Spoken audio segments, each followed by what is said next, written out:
Halo, assalamualaikum warahmatullahi wabarakatuh. Selamat datang di channel TV Gus Muhammad. Jangan lupa subscribe dan aktifkan tombol lonceng untuk dapat update terbaru dari channel TV Gus Muhammad. Selamat menikmati.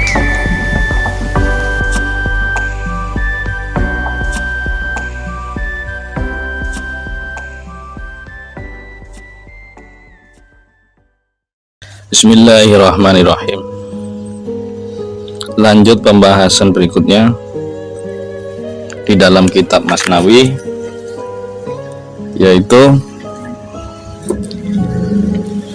kisah yang berjudul Seorang Sufi dan Pelayan.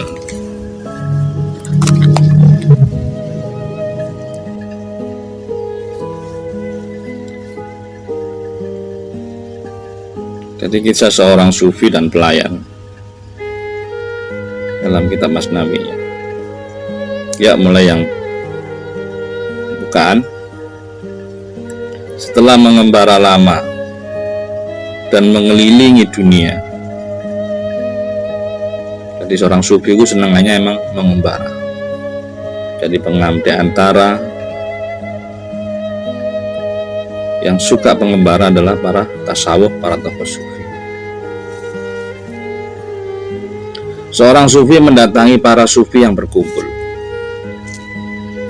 Kemudian dia mengikat keledainya di kandang yang tersedia dan memasuki ruang pertemuan yang telah terkumpul oleh para sufi. Bersama para sahabat lainnya, yaitu para orang sufi, dia pun memasuki alam keheningan, alam kesuwungan, alam di mana dia berada. Bagi para sufi, para sahabat seperjalanan bagaikan kitab suci. Bagi para sufi, bagi seorang sufi, para sahabat seperjalanan bagaikan kitab suci. Bahkan lebih dari itu, karena kitab suci para sufi tidak ditulis oleh tinta. Kitab suci mereka tidak bermuatan kata-kata. Ya, ulangin lagi. Kitab suci para sufi tidaklah ditulis oleh tinta, dan kitab suci mereka tidaklah bermuatan kata-kata. Jadi sebaliknya para cendekiawan, dia mementingkan tulisan.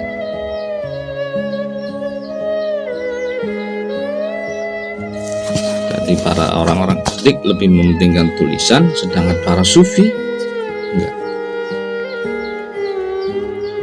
Bukan tinta yang dari tinta, dan bukan bermuatan kata-kata.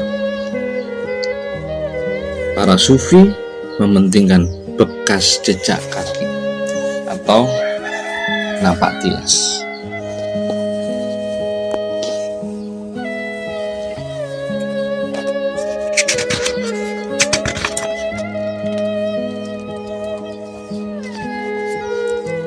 Bagi para sufi, apa yang kau anggap dinding, bagi mereka adalah pintu. Dan apa yang kau anggap batu, bagi mereka adalah mutiara. Apa yang kau anggap dinding, bagi mereka adalah pintu. Dan apa yang kau anggap batu, bagi mereka para sufi adalah mutiara.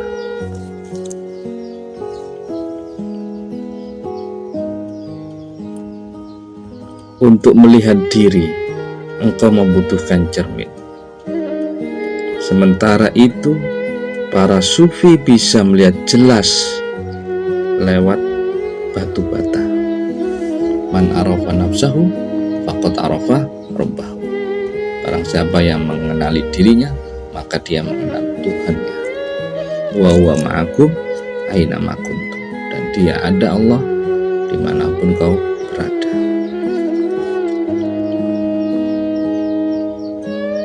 Untuk melihat diri engkau membutuhkan cermin, tapi tidak bagi para sufi.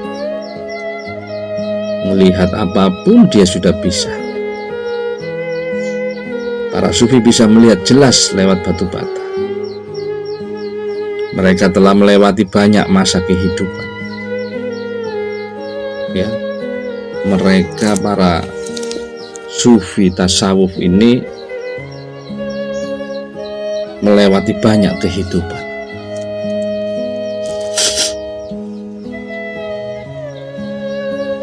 Sebelum engkau bercocok tanam, mereka sudah mengalami panen raya.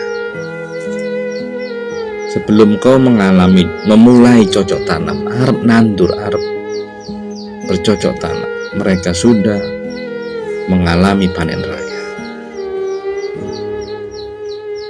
Kesadaran mereka melampaui otak dan pikiran.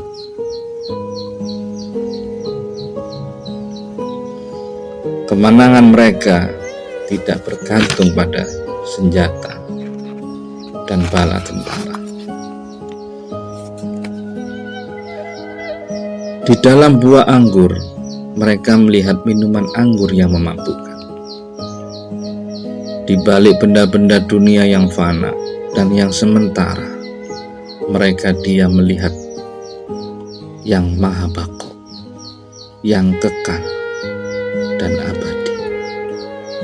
Saya ulangi lagi, bagi para sufi, di dalam buah anggur mereka melihat minuman anggur yang memabukkan. Di dalam buah anggur mereka melihat minuman anggur yang memabukkan. Di balik benda-benda duniawi yang fana dan sementara, bagi para sufi, dia melihat dia yang maha baqo dan yang maha kekal. Pertemuan antara dua sufi sesungguhnya bukanlah pertemuan antara dua pribadi. Di antara mereka tidak ada dualitas. Di antara mereka tidak ada dualitas. Mereka satu adanya. Dan mereka bersatu, menyatu dengan setiap sufi dimanapun mereka berada.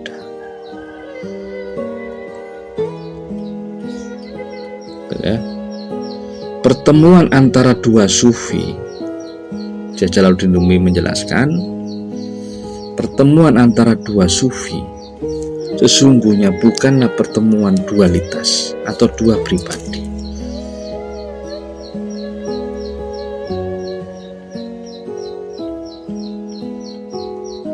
Di antara mereka tidak ada dualitas, mereka satu adanya. Dan mereka bersatu, menyatu, setiap sufi dimanapun mereka berada. Sebagaimana matahari satu adanya. Kendati cahaya jiwa bisa memasuki ruangan kehidupan lewat sekian banyak jendela badan. Lihat ke atas, lihatlah matahari hanya ada satu matahari. Cahayanya pun yang membuat engkau melihat berpisah adalah jendela badan. Yang membuat engkau melihat perbedaan adalah kesadaran rendah. Yang melihat perbedaan adalah kesadaran hewani yang berada di dalam dirimu. Kesadaran insani tidak akan melihat perpisahan. Kesadaran insani tidak akan melihat perpisahan, karena sesungguhnya perpisahan itu tidak akan pernah terjadi dan tidak akan pernah ada yang namanya perpisahan. Kesadaran mula, kesadaran rendah mula, kesadaran hewani mula, kesadaran kotak mula yang seakan-akan kau berpisah. Matahari tidak akan pernah berpisah dari cahaya. matahari tidak akan pernah berpisah dari cahaya, karena sifat matahari adalah cahaya. Matahari tidak akan pernah pisah dari cahaya, karena cahaya bagian dari sifat matahari.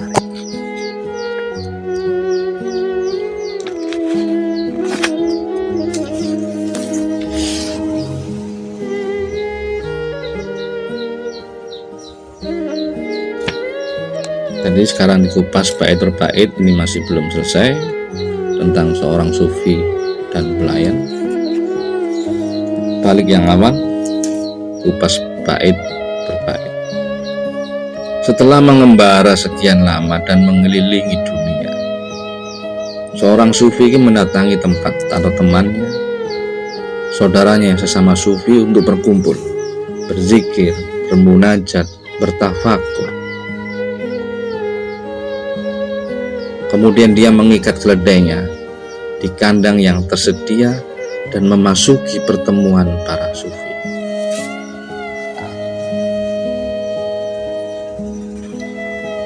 Kiasnya gimana? Sebelum kau memasuki balai pertemuan para sufi, sebelum kau memasuki pertemuan orang-orang Allah, sahabat-sahabat Allah, keledai pikiranmu, keledai binatangmu harus kau kandangkan dulu. Ya, keledai pikiranmu, keledai akalmu harus kau kandangkan terlebih dahulu. Banyak orang yang tidak tahu tentang tasawuf, dan hanya karena berKTP Islam kemudian mengadakan tausiah ceramah untuk mengkaji ajaran sufi tasawuf. Bukan pelaku, bukan pejalan. Aneh, cuma baca sudah bikin kajian tasawuf. Ya sungguh-sungguh aneh, hanya melihat, belum berjalan, belum mengalami, sudah yang membahas masalah tasawuf. Karena orang tasawuf adalah berjalan semua. Ada yang ke hutan, ada yang mengkholwatkan dirinya. Ini enggak, cuma di rumah sudah bahas tasawuf. Lucu. Ya sungguh-sungguh sangat lucu. Belum pernah kemana-mana, belum jalani, belum menjadi pecinta, sudah ngomong masalah cinta. Mereka tidak tahu menahu arti sufi dan apa arti tasawuf. Tasawuf tidak bisa dijadikan mata kuliah. Tasawuf tidak bisa dikaji, karena tasawuf melampaui pikiran. Sementara untuk kuliah dan pengkajian, pikiran sangat dibutuhkan. Saya ulangi lagi,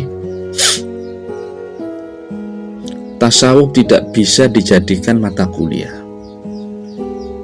Tasawuf tidak bisa dijadikan mata kuliah, tidak bisa dikaji, karena tasawuf melampaui pikiran. Sementara kuliah dan pengkajian yang dibutuhkan adalah pikiran. Tadi saya terangkan, setelah mengembara lama mengelilingi dunia, seorang sufi mendatangi teman-temannya di tempat para sufi yang berkumpul. Kemudian dia mengikat keledainya di kandang yang tersedia dan memasuki ruang pertemuan para sufi. Keledai di sini saya artikan pikiran. Sebelum memasuki balai pertemuan, para sufi harus meletakkan keledai pikirannya, keledai kebinatangannya. Lanjut. Bait berikutnya dari seorang Rumi. Bersama para sahabat lain, dia pun masuk alam kesuwungan, keheningan, alam kemeditasian. Bersama para sahabat yang lain, Allah Nur, Allah Nur, Allah Nur, Allah Nur, Allah Nur, Allah Nur, Allah Nur, Allah Nur, Allah Nur. Dia memasuki alam meditasi, alam keheningan, alam di mana dia berasal. Bagi para sufi dan para sahabat seperjalanannya, bagaikan kitab suci. Ya, bagi para sufi, para sahabat seperjalanannya ini mau temenmu beriringan itu mau bagaikan kitab suci. Inna fi khalqis samawati wal ardh wa ikhtilafil laili wan nahar la ayatil liulil albab. Inna fi khalqis samawati wal ardh, sesungguhnya di dalam penciptaan langit dan bumi dan bergantinya malam dan siang terdapat tanda-tanda kekuasaan Allah. La ayatil liulil albab, bagi orang-orang yang mau bertafakur, bagi orang-orang yang mau berpikir, untuk merenung. Tapi ada kalanya pikiran tadi ditaruh ketika kau masuk pertemuan balik aku, karena gak akan nyampe.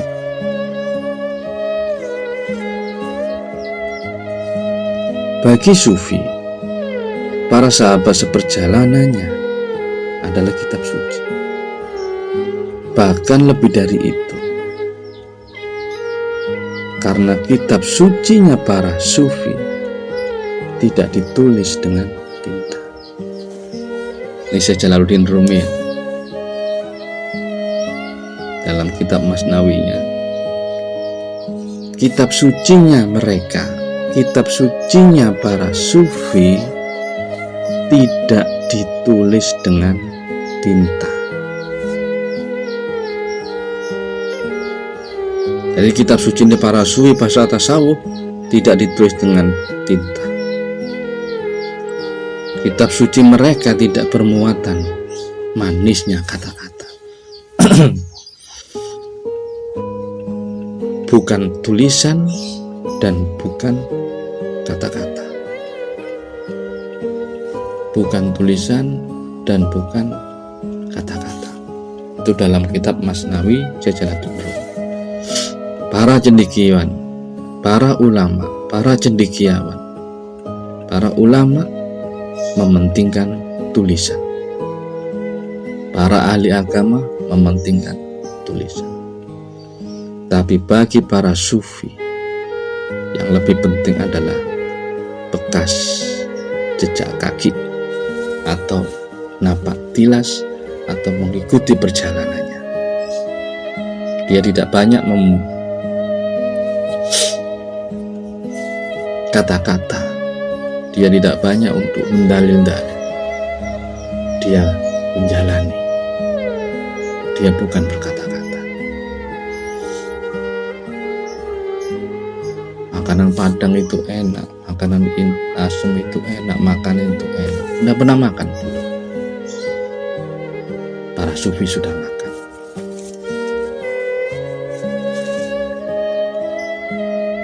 Para ahli agama, para cendekiawan sedang berteori tentang Tuhan. Bedanya. Tapi bagi para sufi, mereka sedang mengalami ketuhanan. Para ulama, para ahli agama sedang mementingkan berteori tentang ketuhanan.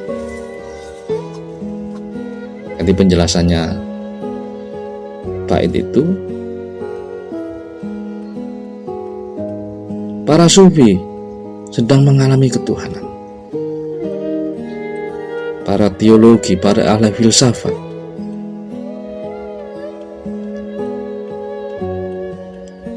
dia merenungi, menciptakan kata-kata. Tapi bagi para sufi, napak tilas pada dalamnya Sang Maha Rahman, Sang Maha Pengasih, Sang Maha Penyayang, mengikuti jejak-jejak utusannya. Para ahli agama, para cendekiawan lebih puas dengan membaca kitab Jalaluddin Rumi, membaca Quran, membaca hadis, membaca Sirul Asrar, membaca kitab-kitab hikam, membaca kitab-kitab yang lain. Jauh.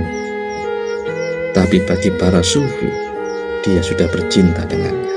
Bagi para sufi, dia sudah bermesraan dengannya.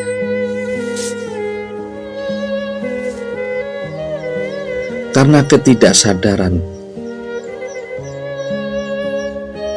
harus menggunakan istilah, tetapi sesungguhnya dapat diganti dengan apa saja.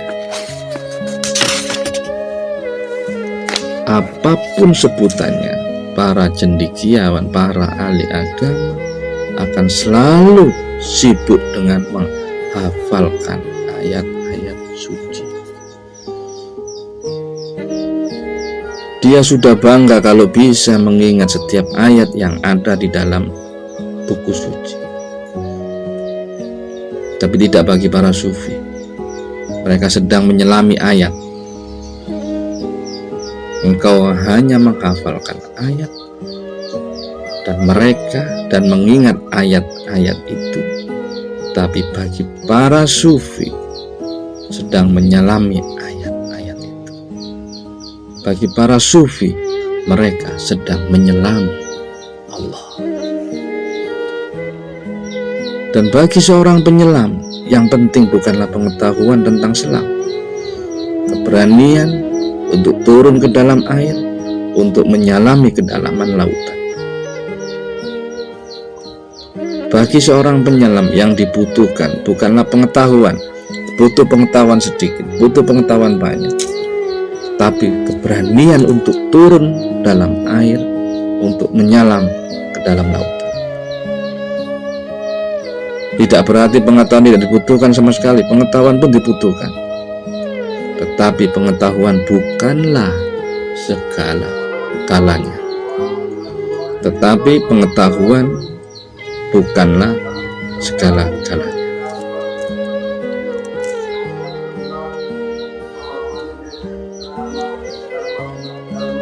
Para sufi akan bersahabat dengan mereka yang sedang menyelami Allah. Para sufi akan bersahabat dengan mereka yang menyelami Allah. Para sufi tidak berkepentingan dengan mereka yang sedang berada di pantai, yang sibuk mengagungkan kedalaman lautan, sibuk dengan kebesaran ilahi.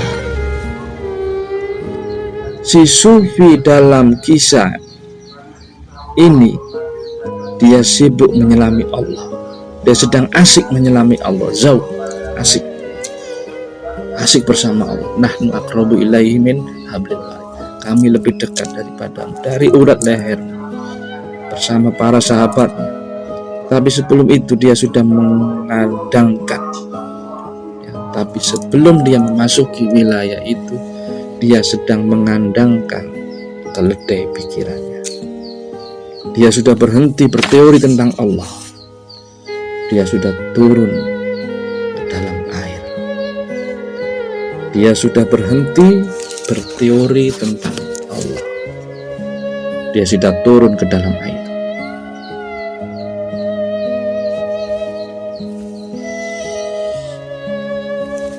Nah, di sini Rumi menjelaskan perbedaan antara para sufi penyelam dan mereka yang berteori, para cendekiawan, para ahli agama yang masih berteori. Di sini Rumi menjelaskan perbedaan antara para sufi penyelam dan mereka yang para ahli agama, para ahli teori tentang agama, tentang ketuhanan. Lanjut lagi, bait berikutnya. Apa yang kau anggap dinding, bagi para sufi itu adalah pintu. Dan apa yang kau anggap batu, bagi mereka adalah mutiara.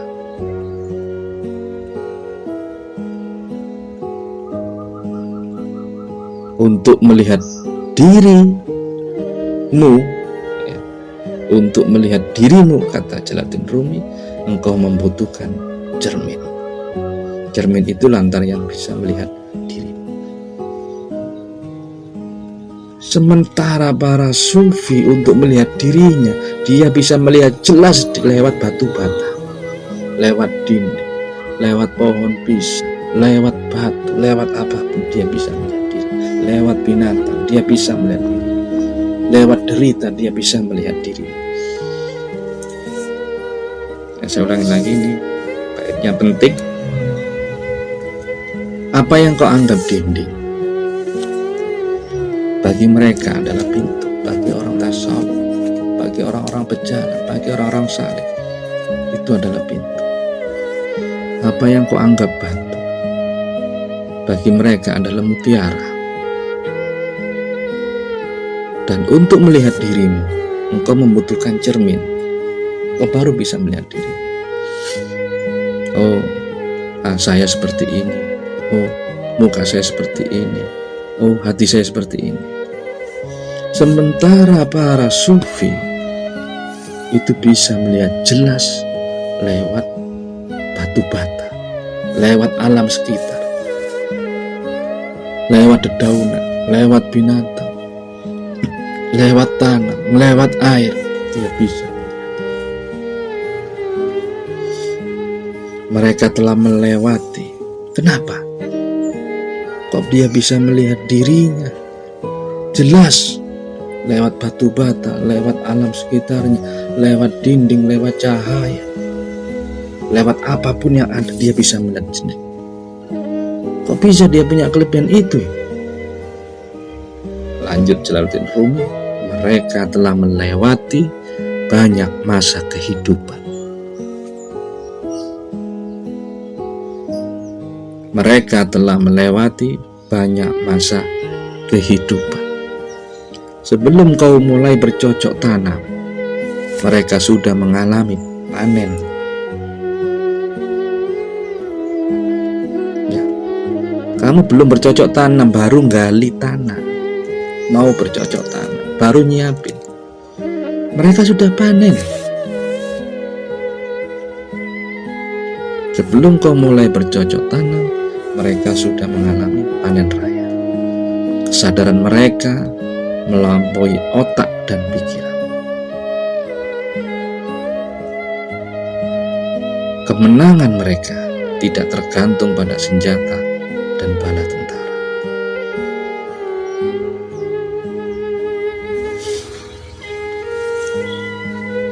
Tentara di sini, jadi arti dari bait berikutnya ini, tentara tidak ada gunanya, karena yang sedang mereka lawan bukanlah musuh yang di luar diri. Yang mereka lawan adalah kesadaran rendah yang ada di dalam diri. Yang mereka lawan adalah kesadaran rendah yang ada di dalam diri. Untuk itu tidak dibutuhkan persenjataan, tidak dibutuhkan bala tentara. Yang dibutuhkan hanyalah pengendalian diri. Yang dibutuhkan adalah kesadaran murni, kesabaran, kesadaran, itu yang diperlukan. Lanjut bait berikutnya. Di dalam buah anggur mereka melihat minuman anggur yang memabukkan. Kau melihat anggur, bagi orang-orang sufi dia melihat minuman. Di balik benda duniawi yang fana, yang sementara, mereka melihat dia yang baku, yang kekal, yang abadi. Kamu ngeliatin dunia, harta, sehingga kau tergiur. Bagi para sufi, dia melihat Allah, dia melihat segalanya. La maujudan illallah.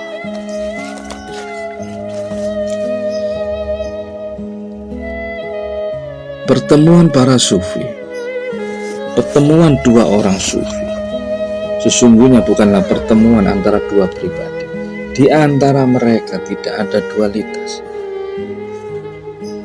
Mereka satu adanya, dan mereka bersatu menyatu dengan setiap sufi yang berada dimanapun. Sebagaimana jiwa, sebagaimana matahari, satu adanya. Kendati cahaya jiwa bisa memasuki ruang kehidupan lewat sekian banyak jendela badan. Lihat ke atas, lihatlah matahari, hanya ada satu.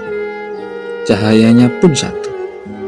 Yang membuat engkau melihat perpisahan adalah jendela jasmanimu, jendela kesadaran, jendela badan.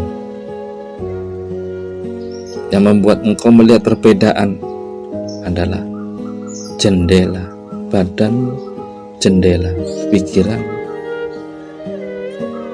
Yang membuat perbedaan adalah kesadaran rendahmu, kesadaran hewani, kesadaran nafsu duniawi, kesadaran setan. Kesadaran insani tidak akan melihat perpisahan. Kesadaran ruhani tidak akan melihat perpisahan. Kesadaran ilahi tidak akan pernah melihat perpisahan. Kesadaran ilahi tidak akan pernah melihat perpisahan. Karena sesungguhnya perpisahan itu tidak akan pernah terjadi dan tak akan pernah terjadi.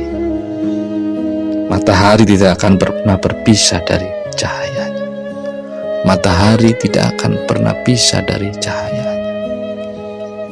Saya ulangi lagi, bagi orang-orang tasawuf, bagi orang-orang sufi yang sudah mencapai tingkatannya ke Allah, ya, dia tidak melihat perpisahan, dia tidak melihat perbedaan. Gak ada yang berpisah, gak ada yang berpisah. Kenapa itu bisa berpisah? Karena kesadaran jasmanimu, kesadaran nafsu duniawimu, kesadaran rendahmu lah, kesadaran hewanimu lah yang ada dalam dirimu yang seakan-akan pisah. Karena sesungguhnya perpisahan itu tidak akan pernah terjadi dan tidak akan terjadi. Sama seperti matahari tidak akan pernah pisah dari cahaya. Sama seperti matahari tidak akan pernah pisah dari cahaya. Selama Anda mendengar teriakan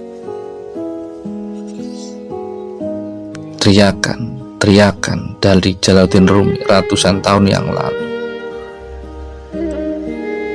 Anda tidak akan pernah memahami Jalaluddin Rumi kendati menggunakan dan menyandang nama besar. Ahli tasawuf akan paham. Sesungguhnya Anda belum pernah menyalami jiwanya. Kau punya buku, punya kitab tasawuf, punya kitab Rumi, punya kitab Syekh Ibnu Athaillah, punya kitab Syekh Abdul Qadir Jailani, tapi kamu tidak pernah menyelaminya. Kamu tidak memiliki jiwanya. Kesadaranmu bukan kesadaran Syekh Abdul Qadir, kesadaranmu bukan kesadaran Syekh Jalaluddin Rumi, kesadaranmu bukan kesadaran Syekh Ibnu Athaillah, kesadaranmu bukan kesadaran Syekh Hasan Basri. Kesadaranmu adalah kesadaran duniawi, kesadaranmu adalah kesadaran jiwa hewaniah, sangat jauh sekali. Kau banyak baca kitab-kitab, tapi tidak pernah menyentuh jiwa-jiwa para sufi. Kau tidak pernah menyentuh jiwa ketuhanan.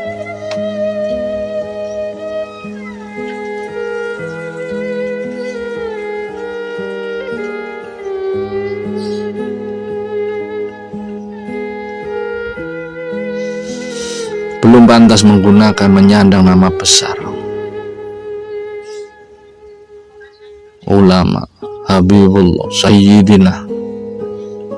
Selami dulu jiwamu, selami dulu jiwanya. Lepaskan jubahmu yang membedakan antara masyarakat. Lepaskan. lepaskan, jadilah satu dengan mereka, nyawiji. Baru menggunakan menyandang namanya. Allahu Akbar, Allahun Nur, Allahun Nur, Allahun Nur, Allahun Nur.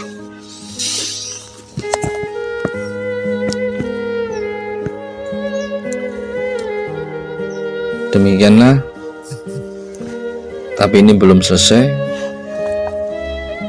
Saya berzikir seusai masuk dalam zauq, seusai berzikir bersama teman-teman sufi yang lainnya.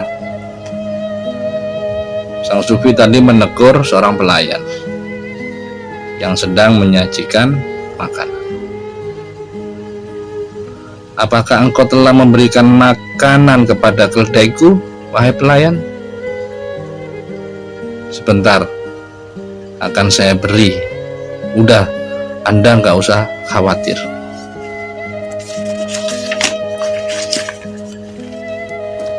Tetapi keledaiku sudah tua. Dia membutuhkan perhatian khusus. Tolong beri dia biji-bijian yafah, kata sufi tamu, sufi pengembara tadi. Yafa adalah sejenis gandum, ya. Kemudian pelayan itu atau hadam sufi tadi ngomong baik-baik, tapi terlihat mulai kesal. Dan apakah engkau telah membersihkan kandangnya? Tolong ya, sirami dengan air agar dia tidak tidur nyenyak, agar dia bisa tidur nyenyak. Pelayannya mulai kesel. Pak Sufi, saya sudah terbiasa menjaga keledai para tamu yang ada di sini. Udah, Anda tenang aja, nggak usah khawatir.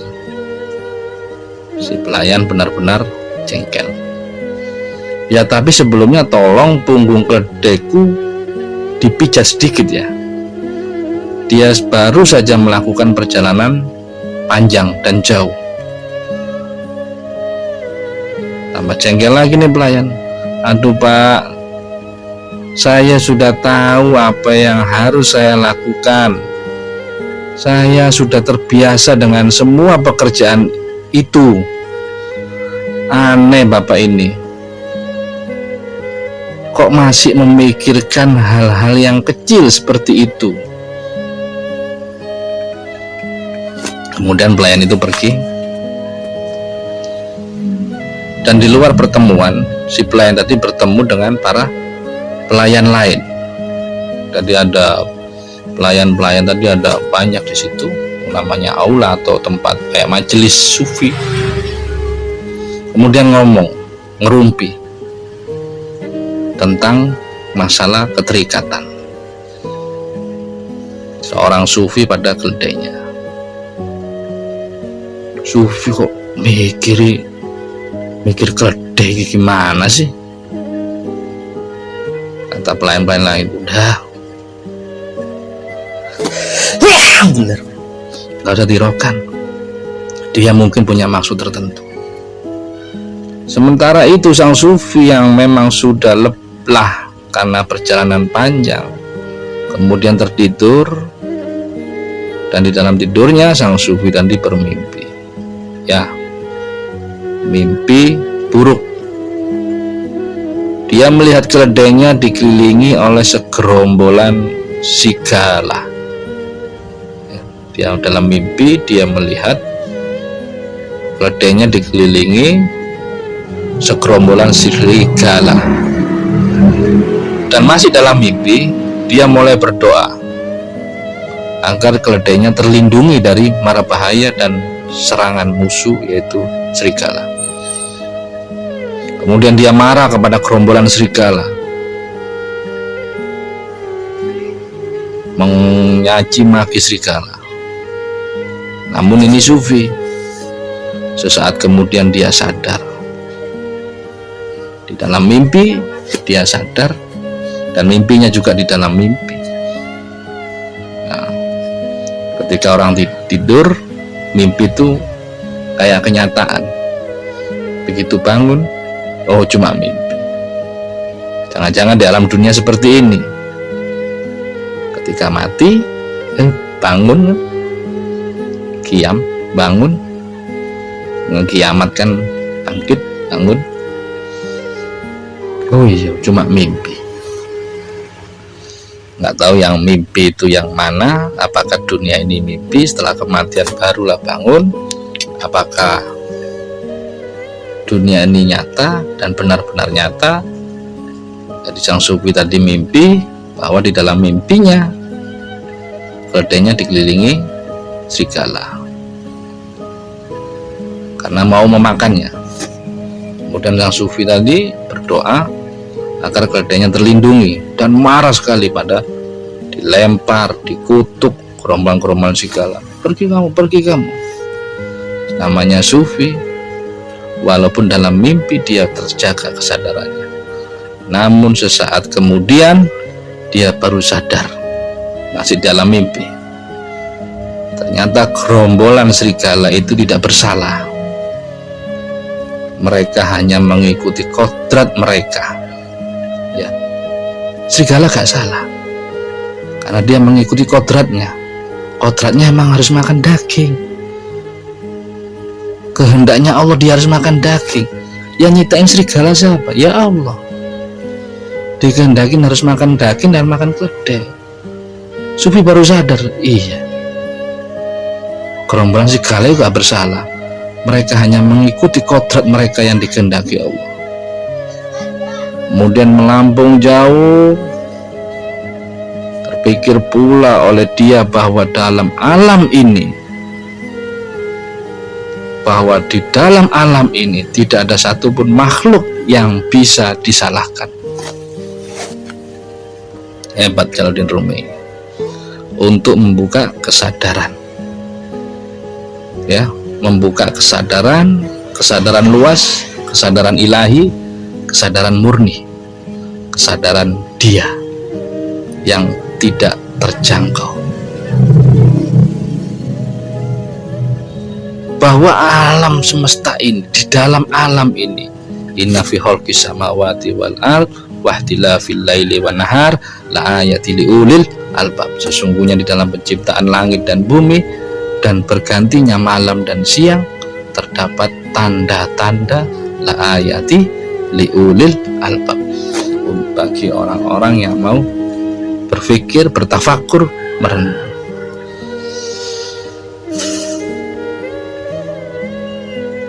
Serigala gak salah, dia memang kodratnya harus makan daging. Oh, berarti di alam semesta ini gak salah. Tidak ada satupun makhluk yang bisa disalahkan. Begitu juga iblis. Iblis gak salah. Iblis yang menggoda Adam juga tidak dapat disalahkan. Bagi iblis, kata Rumi, bagi iblis, menggoda itulah kodratnya, itulah tugasnya, itulah perintahnya. Ya, subhanallah. Kemudian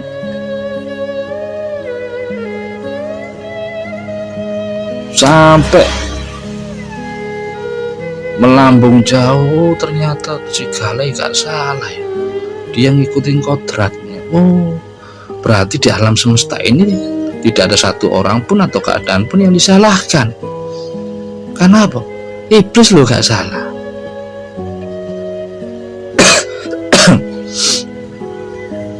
Iblis menggoda Adam. Bagi iblis emang kodratnya, emang tugasnya harus goda. Kata Jalaluddin Rumi di dalam cerita Sufi, kitab Masnawinya, kitab Masnawi. Ternyata si keledai pun tidak bisa tidur. Lompat ke cerita keledai, ternyata keledainya pun tidak bisa tidur karena tidak terbiasa makan biji-bijian yafa yang dalam jumlah besar. Kepalanya pusing, mabok. Kayak di sini apa gitu? mabok, pusing, mau tidur juga tidak bisa karena lantai kandangnya dibasahi oleh siraman air.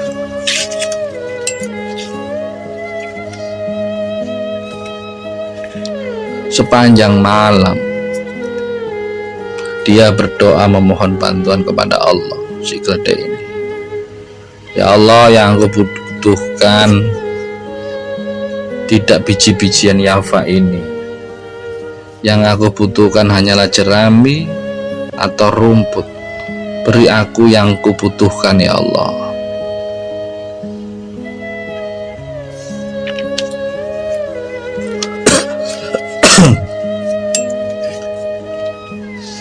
Esok harinya, sang sufi melepaskan ikatan keledai dan menungganginya.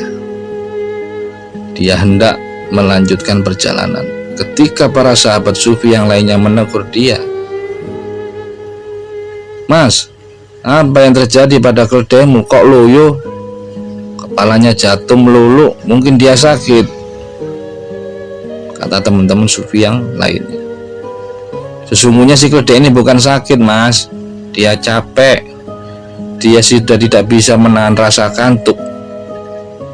Dan sufi yang lainnya menjawab, tidak, dia tidak sakit. Sepanjang malam dia berdoa terus menerus. Dia tidak tidur.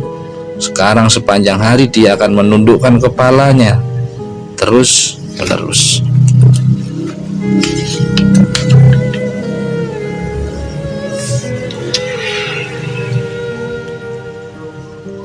Ungkapanmu mewakili keadaanmu, mewakili kesadaranmu. Apa yang kau ucapkan itu mewakili keadaanmu, mewakili kesadaranmu. Keadaanmu dan kesadaranmu bagaikan tanganmu, dan ungkapanmu bagaikan alat yang ada di tanganmu. Tongkat di tangan Musa merupakan ungkapan kebenaran ilahi.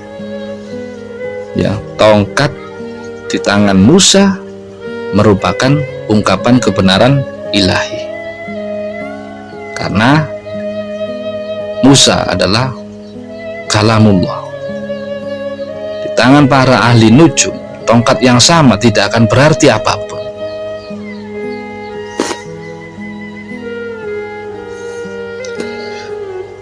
Yang keluar dari mulut Syekh Mansur Al-Halaj, Ana al-haq, akulah kebenaran sejati, mewakili cahaya kebenaran ilahi, kata Jalaluddin Rumi. Tetapi dari yang sama, si Fir'aun pun juga ngomong, Ana al-haq, ungkapan yang sama mewakili kebohongan. Berarti apa? Jiwa si penyihir, jiwa tukang sihir dengan jiwa Musa sangat jauh beda. Sama dengan kitab suci di mata orang-orang yang alim, yang orang-orangnya Allah, menjadikan petunjuk. Kitab sufi, kitab tasawuf, bagi orang-orang yang berjiwa tasawuf, bukan kitab tasawufnya, orang-orang yang berjiwa tasawuf, itu sangat berharga. Dia bisa menerangkannya karena dia berjiwa tasawuf, dia berjiwa mahabbah kepada Allah. Kitab Sirul Asrol, Kitabul Hikam karya Syekh Ibnu Athaillah, kitab Abul Qasim Al-Qusairi, terus kitab Ihya Ulumuddin, kitab Sirul Asrol karya Syekh Abdul Qadir Jailani. Bagi orang yang berjiwa sufi, berjiwa ketuhanan, berjiwa mahabbah billah, itu adalah petunjuk kebenaran. Apalagi Al-Quran.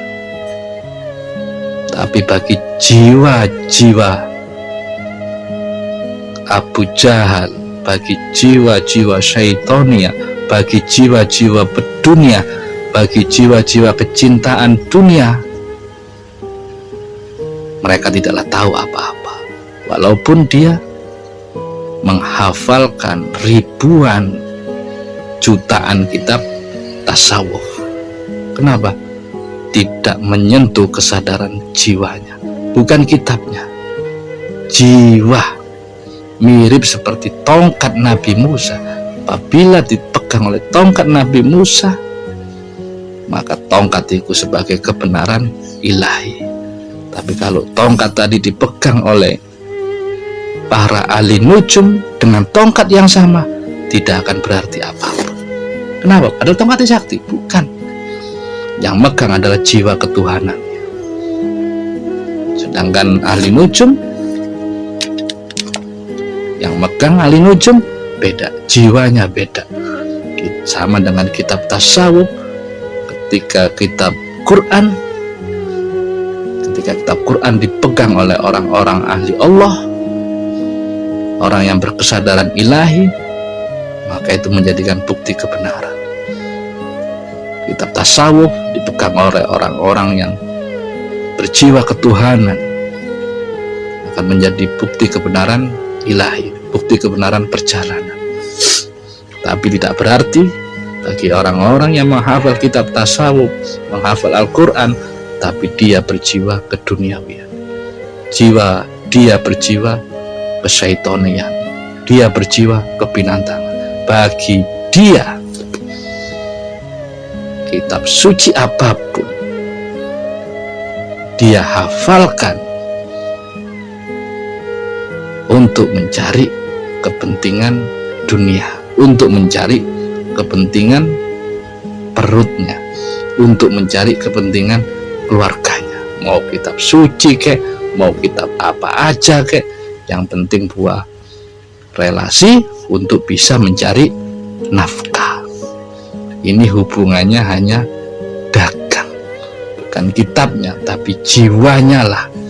Dia ngomongkan kitab suci, kitab Al-Quran, kitabul hadis, terus kitab-kitab tasawuf, tapi dia bukan berjiwa tasawuf, dia berjiwa dunia, dia berjiwa hewania, kesadaran syaitonia. Bagi dia, kitab suci adalah alat untuk mencari nafkah. Bagi dia adalah kitab tasawuf, kitab Al-Quran hanya untuk mencari kepentingan perutnya, kepentingan nafsunya, kepentingan duniawinya, dan kepentingan keluarganya. Yang keluar dari mulut Syekh Mansur Al-Halad, anna al-haq, itu mewakili kebenaran cahaya ilahi, kata Syekh Jalaluddin Rumi. Tapi Fir'aun juga ngomong yang sama, anna al-haq, tapi itu adalah ungkapan kesombongan. Beda. Jiwa Fir'aun dengan kata-kata yang sama bisa bermakna arti yang cukup banyak.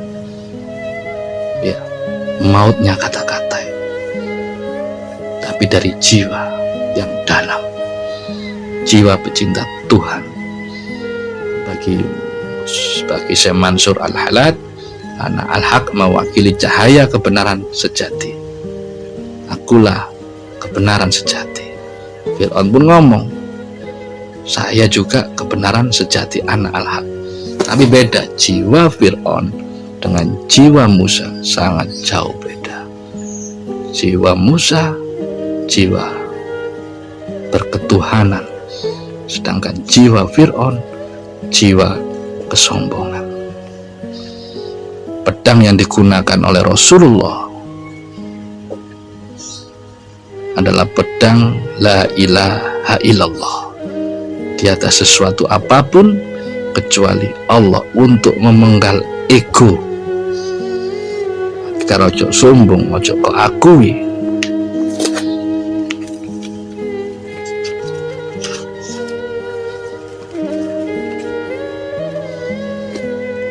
Ya, tongkat di tangan Musa membuktikan kebenaran, ungkapan kebenaran ilahi. Tapi sebaliknya, apabila tongkat yang sama dipegang ahli nujum, tidak berarti apapun.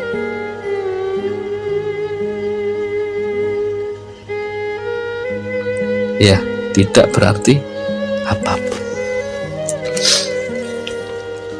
seperti burung beo.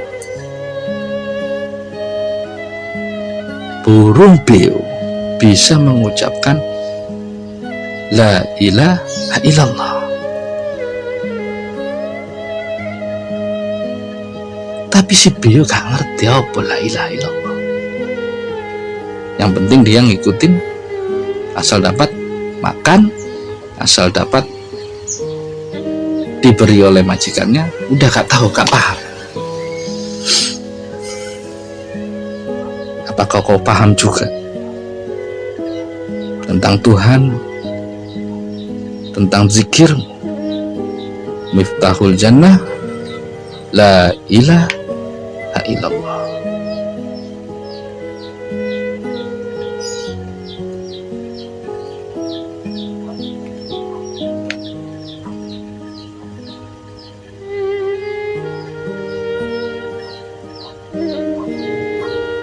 La ilaha illallah sudah tidak mewakili kesadaran diri kita, sudah tidak mewakili keadaan jiwa kita. Lain kesadaran, lain keadaan, lain ungkapan. Inilah yang seharusnya disebut kafir. Kau memuji alhamdulillahirabbil alamin, segala puji hanya bagi Allah. Kenyataannya kau masih memuji kepintaranmu, ya, kedudukanmu, ya, relasimu. Kau masih memuji orang-orang kaya, walaupun orang kaya itu dolim. Kesadaran jiwa ketuhananmu masih sangat jauh. Perilaku kita lebih menjijikkan daripada kaum Quraisy di Mekah pada zaman Nabi Muhammad.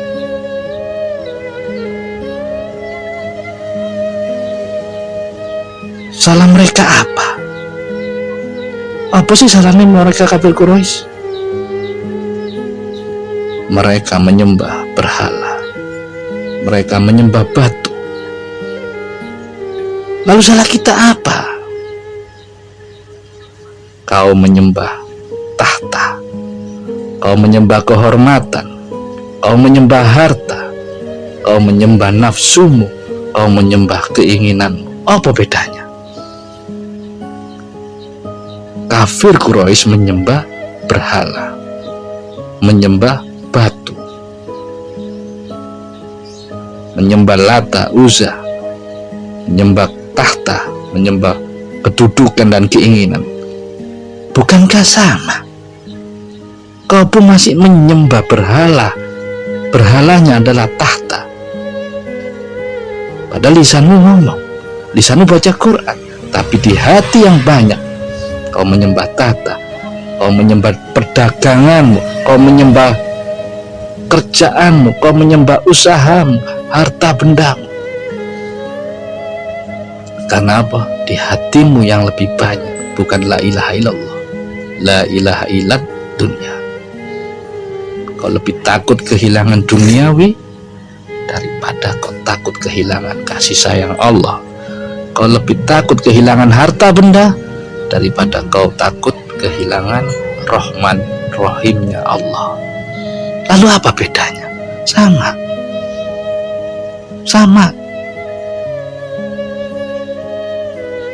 Apa bedanya? Sama-sama tidak menyembah Allah. Kau sholat, zikir, ngaji, malah hatimu sering mengkafirkan orang, menghina orang. Di hatimu masih menyembah selain Allah, masih menyembah kedudukan, harta, jabatan. Itu semua yang kau sembah. Ya, itu semua yang sembah. Wabillahi taufiq wal hidayah. Wassalamualaikum warahmatullahi wabarakatuh.